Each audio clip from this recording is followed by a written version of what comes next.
Posani Krishna Murali arrest చేశారు. సరే, వాళ్ళ భార్యతో ఈయన మాట్లాడాడు. ఏం కాదు, మన అన్న వస్తాడు, పొన్నమూల సుధాకర్ రెడ్డి అన్న, ఆయన చూసుకుంటాడు అన్నాడు. ఇందులో చర్చ ఏం జరుగుతుందో తెలుసునా?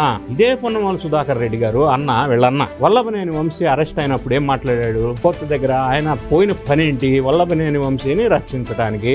కానీ ఆయన ఏమన్నాడు అక్కడ కోర్టు దగ్గర? అందరూ చూశారు, తెలుగు రాష్ట్ర ప్రజలు. ఆయన మాట్లాడింది వంశీని ఇంకా లోతుల్లోకి, గోతులోకి దించే విధంగా మాట్లాడాడు. ఆయన వల్ల ఆయన ఇంకా ఇరుక్కున్నాడు. చేస్తే తప్పేంది అన్నాడు.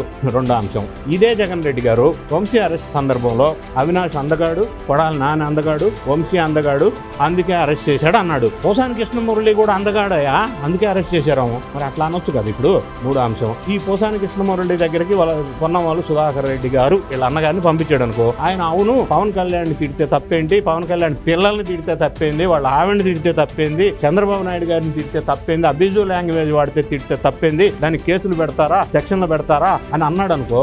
పోసాని కృష్ణమురళి పరిస్థితి అంటే ఆయన పర్మనెంట్ గా లోపలేయడానికి డిసైడ్ చేశాడా ఏంది జగన్? దీన్ని ఏ విధంగా చూడాలంటున్నా అంటే, ఆయన మాట్లాడుతున్న మాటలు, చేస్తున్న పనులు, చేసిన పనులు, ఇప్పుడు బిహేవ్ చేస్తున్న విధానం కొంత ఇబ్బందికరమైన, అర్థం కాని పరిస్థితుల్లో గజిబిజిగా ఒక ఫ్రస్ట్రేషన్ కు లోనై ఏం చేస్తున్నాడో తెలియని పరిస్థితుల్లో ఆయన ఉన్నాడని చెప్పి మనకు అర్థం అవుతా ఉంది.